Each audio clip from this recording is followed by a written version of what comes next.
Who has the upper hand right now? Iran.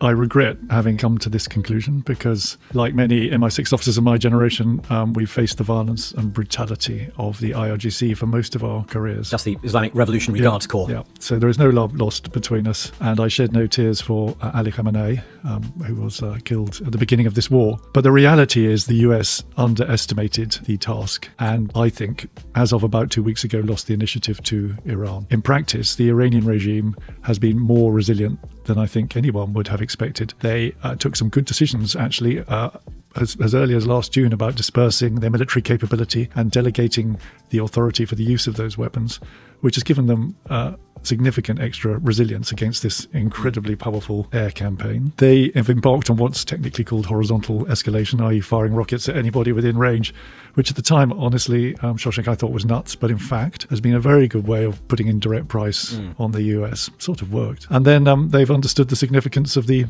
energy war and held the Straits at threat and globalized, and essentially not internationalized, just globalized the conflict in a way that gives them some weapons. So, they've played a weak hand pretty well. My second point is that Donald Trump has said some stuff that will have confirmed something they knew already, which is that they're in a civilizational war in their terms. They're in a war of existence. Donald Trump made it very clear that he wanted to see them up against the wall, basically, whereas America has embarked on a war of choice. And in those terms, I think that's imbued them with more staying power than their US and certainly US counterparts.